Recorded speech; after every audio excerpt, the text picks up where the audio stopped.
Have you given a gift to someone? Are you with me here? Am I alone?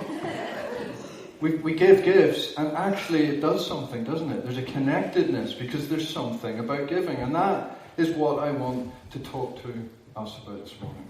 I've titled this GIVEOLOgy. I don't think that's a real word, but I just thought I would apply some kind of theology to giving and came up with that name.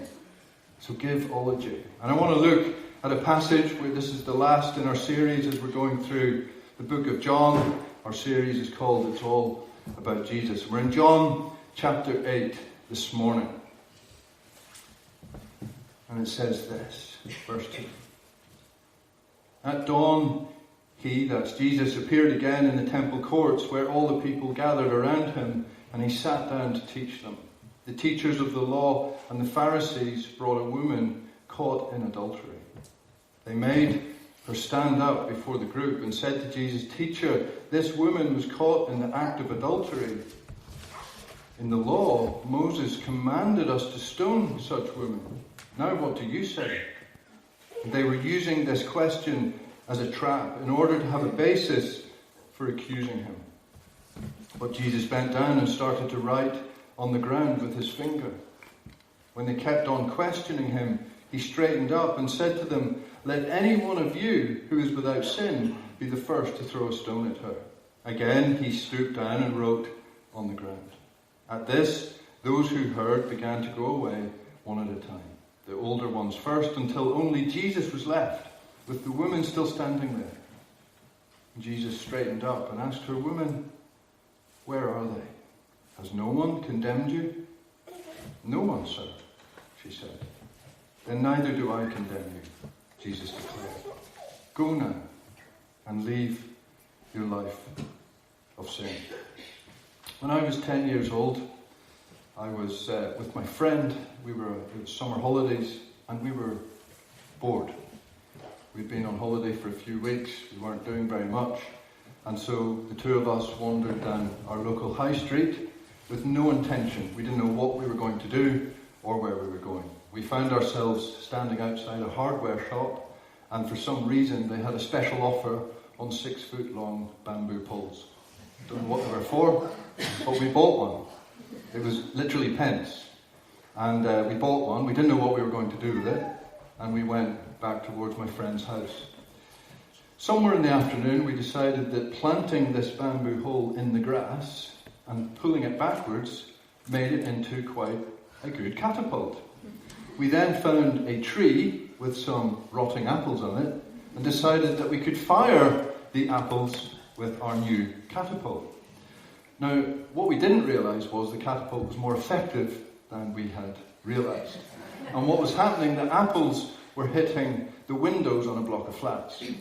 And it wasn't long before the police were called and we were caught red-handed. And I can still remember standing there, realising that the police car was drawing up as two policemen got out and started to walk towards us.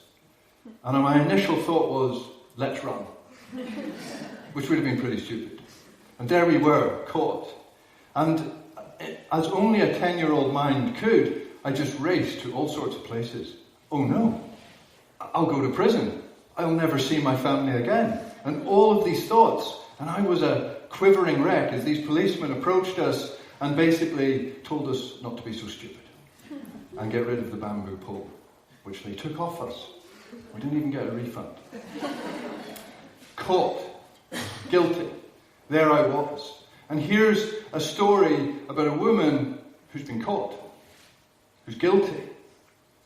And actually I think this is interesting, because we need to consider what's going on here. The Pharisees, the teachers of the law, have found a scandal. And to put this into its context, they are trying to trick Jesus. They are trying to trip Jesus up. They want to have something to accuse Jesus of so that they can get rid of this man, Jesus, who claims to be God. And so they bring this woman to the temple, where God's law, where the Mosaic law is preached day in, day out. And they remind the audience and the hundreds of people that would have been assembled there what God's law says. They point at this woman and say, this woman has committed adultery. And the Old Testament law commands us to stone her, to kill her. Incredible. And what they're saying is this: Jesus, you say that you're God's son. And if you are, then you can't deny God's own law. And they think that they're cornering Jesus. That is what is going on here. Does Jesus agree with the law, condemn this poor woman, and authorize her stoning and have her killed? In which case, the Roman authorities would have come along and said, who authorized this? They'd have pointed to Jesus, and Jesus would have been trialed for murder. Or does Jesus ignore the seriousness of the sin and let her off, which would be contrary to the law that is being preached? In which case, they would say that Jesus is condoning sin. And these are the options that the Pharisees, these religious leaders, think that they're giving Jesus. And now they've got something to pin on him. They've got grounds for accusation. Now we have seen in the news in recent weeks, recent months, it's all about politics, right? I'm not even going to mention Brexit. Oops. And what we're seeing is political games. We talk about scandals and how we talk about a scandal with one person here and then all eyes and all fingers are pointing on them. And it's just a deflection game. And that is exactly what is happening here. These Pharisees have found a scandal and they're all pointing the finger at this poor woman. And here's the great irony. Because here is a woman who's clearly, and I'm sure no doubt, being used by men, is now being used by these men in their political game. And so they question Jesus. Our law demands that we stone her. What will you do, Jesus? I love this. Jesus ignores them. He bends down and starts to write in the dust with his finger. There's silence.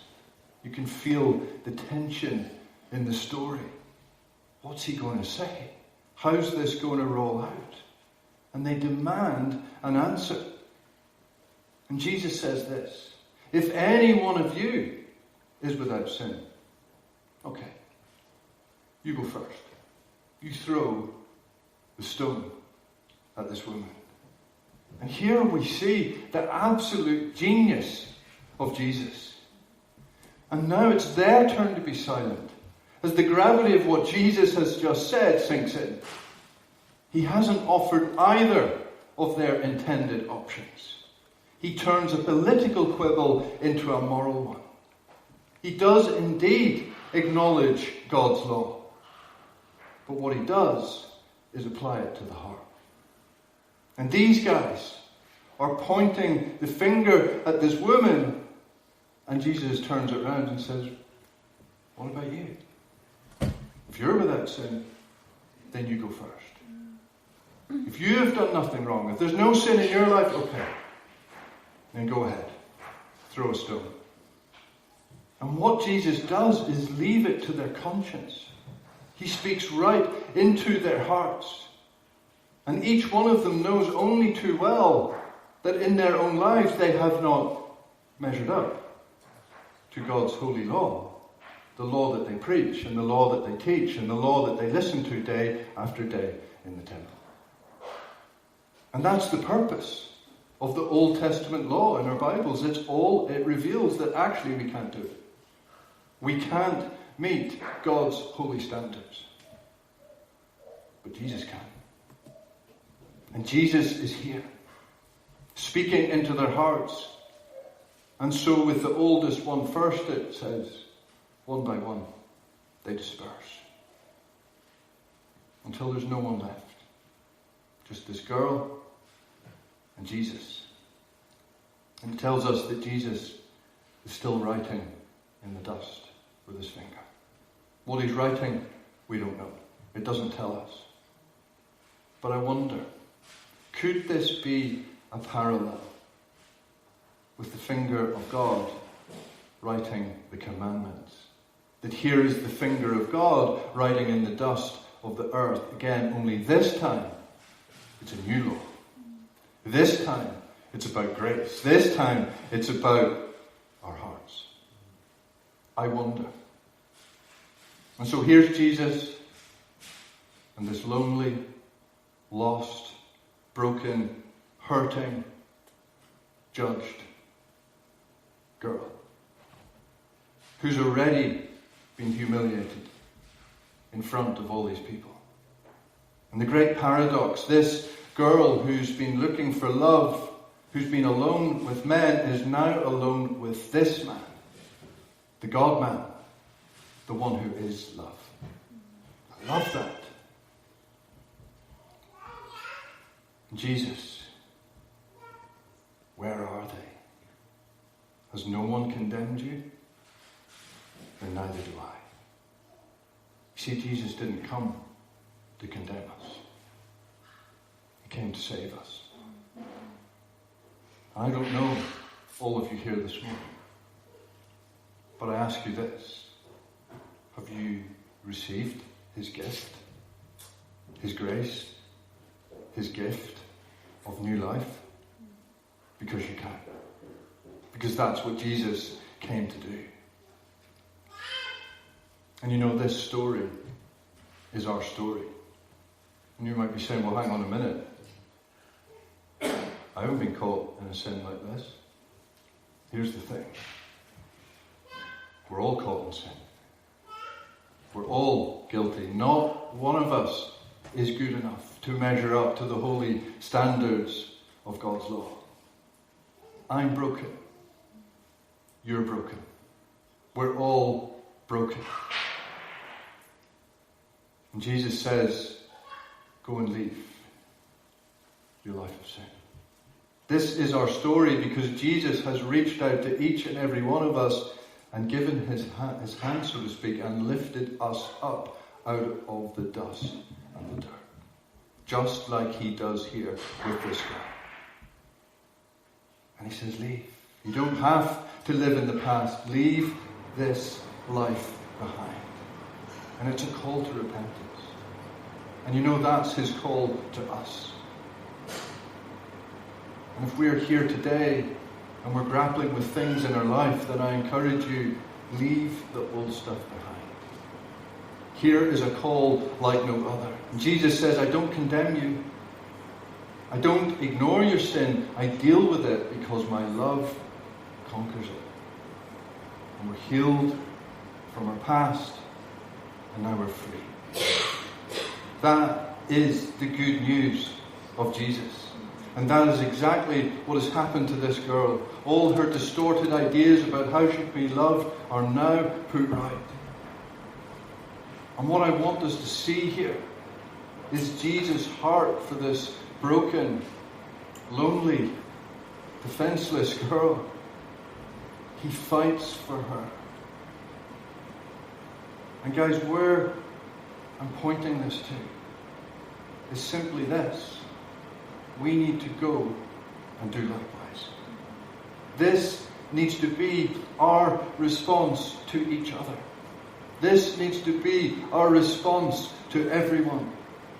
Because what this is laced in is grace. We are living in an age where sexuality is what we're hearing all the time. Sexuality has become identity. And it's completely confused and messed up. But guys, what is our response? This is our response. Grace and truth. But grace comes first. It's compassion. And what we see here are the words of Jesus that bring healing in life. Jesus says, now leave your life of sin. That was the past. Now you have a future with me. And what we see here is the heart of Jesus. We see his love. We see his compassion. We see his grace. What we see here is the generosity of Jesus. He's the one that generously stands in the gap and reaches out to this girl when no one else would. And he saves her. And what we see here is Jesus being generous in every way. He's generous with his time. He's generous with his priorities. He's generous with what he can give. And he stops at nothing to see this girl restored and set free and given new life. Because that's what Jesus does. There's a stamp of generosity over everything that Jesus is doing here. Because generosity equals transformation. That's what Jesus does. And it's who Jesus is. He is the ultimate giver. We sung songs earlier that pointed us to the death and the resurrection of Jesus. Jesus gave himself for us and to us. He gives. And he stops at nothing to give. He's the ultimate giver. And he's given himself to us. And his generosity means transformation in us. And it means transformation through us. As we live out the life that he's given us as Jesus followers, then what do we see? We see transformation. I was reading the other day about a youth group that have started doing a car wash. And everyone's assuming that they're doing the standard youth group thing and raising funds for the youth group. And so it says, car wash, £5. So people are thinking, well, that'd be great to support. Love my car wash. So they roll up and these young people wash their car. And then people are saying, £5, is it? And the guys are saying, no, we give you £5. I think that's great. Because then that provokes a conversation. Well, why would you do that? Why would you wash my car and then pay me for the privilege? Because we just want to share the love of God. Because we believe that God is generous. Great, isn't it? Maybe we should do that. As Jesus followers, we need to express that same heart. The heart of Jesus. Be generous with our lives. Jesus builds his church. But I'm sure you've noticed, he does it through us. He doesn't bypass us. It's humorous to me that he'd call us into that, but he does. And I think it's terrific. And I wouldn't want anything else. But you know, he builds his church on a foundation of generosity. A while ago, I was spending some time with a guy that I was helping disciple a little bit. And his upbringing was really tough. And he had known a lot of rejection in his life. The first time I took him out for a coffee, I said, what can I get you? And he looked at the menu and said, large hot chocolate with extra cream and marshmallows, and I'll have the biggest bit of cake. The next time I took him out, it was the same. And the next time, and I was thinking, I'm going to have to teach him here about giving, and it works two ways. But something stopped me. And I just felt God saying, no. And so I didn't. And over months, I'm thinking, this is costing me a fortune. But actually a day came. And I hadn't addressed it. I hadn't said, you need to do this. He said, I'm getting it today. What would you like? And it was a big deal. But what I realized was, and what God was showing me, we model it. It's about what we do. And sometimes what we do is actually more powerful than what we say. You see, he was experiencing it. And he was experiencing something that he had never experienced in his life. And I realized, looking back, that he was testing. If I keep buying the most expensive thing, well, Mike keep showing up. That's what he was doing. And I just want to encourage us with that. Because there's something about generosity that equals transformation. John 13, verse 34, Jesus says this, a new command I give you, love one another as I have loved you. So you must love one another. By this, everyone will know that you are my disciples if you love one another. That's quite challenging. Jesus is measuring his church not by the numbers of people, not by all the great ministries, but actually are we loving one another. That's how the world will know if we are his true disciples. And we can easily say that. But to love one another means that we actually need to be generous with our lives. To love one another takes something of us that we need to invest in others. We need to give something away. But guys, it's so worth it because generosity equals transformation. Colossians 4 says, "Be wise in the way you act towards outsiders. Make the most of every opportunity. Let your conversation be always full of grace, seasoned with salt, so that you may know how to answer everyone." It takes us to be generous with our time, to give to others, to point them to Jesus. We were having a bit of a laugh yesterday because we were in Durham and there was a couple of girls stopping people in the street doing marketing surveys. And this girl was just so delighted that I stopped. And she said, "Thank you for stopping." And I said, "It's a pleasure. I've got lots of questions for you," which completely threw her. And then Lucas, on cue, came in and said, "Has he told you about Jesus?" And we had a conversation. And the other guys were saying, "Oh, hurry up, we need to come and get food." But it takes something of ourselves to be ready to share this good news that we have. It takes generosity, but our generosity equals transformation in others, because where can those conversations go? 1 Corinthians 12:27 says, "Now that you are the body of Christ, and each one of you has a part of it." That's why Suzanne said earlier to the girls, if you're not there, there's a big toe missing, or an arm, or whatever part you consider yourself to be. Because we're in this together. And we need each other. I need you as much as you need me. That's how it works. But here's the thing, it takes generosity to invest in each other as church like that. It takes generosity to step out and use the gifts that God has given us. But that generosity equals transformation. Because what we see are lives being transformed as we step out and do that. Dan thanked us earlier for our giving. And I echo that. I thank you for the generous hearts of Hope Church in giving your finances. And you see, God takes that generosity and he builds his kingdom. He builds his church. But it's built on a foundation of generosity. We have a bit of a phrase here, we get to give. Because we believe that giving reflects the generous heart of God. And as we view that and see that everything we have comes from God, then it gives us a whole different perspective on how we do life. And it's much easier to give. Because it's not ours. We're just giving away what God has given us. And God is practical. He takes that generosity and he builds with it. That's how it works. Jesus reached out to this accused, broken girl. And what do we see? His generosity equaled transformation.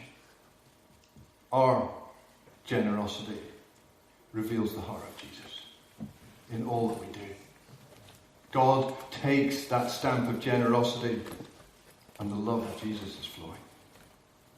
And with that generosity, what do we see? We see each other being nurtured and built up and encouraged and discipled.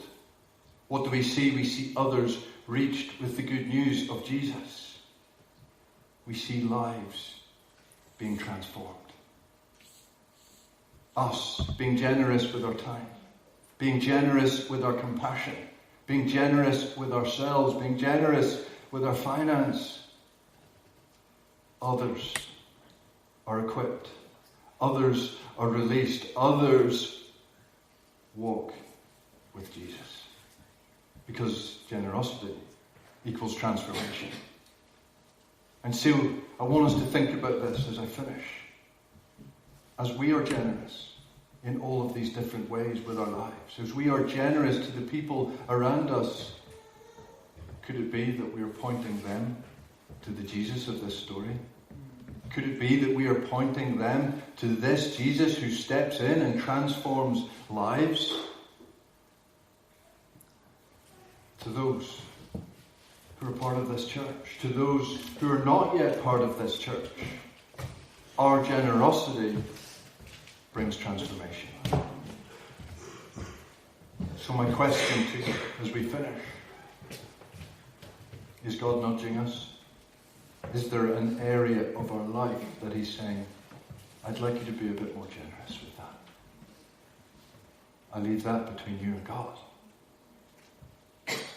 But I think there's a challenge there for all of us, because we are always going to be on a journey with this. But here's the amazing thing. God takes that stamp of generosity and he uses us and he builds his church, because generosity equals transformation.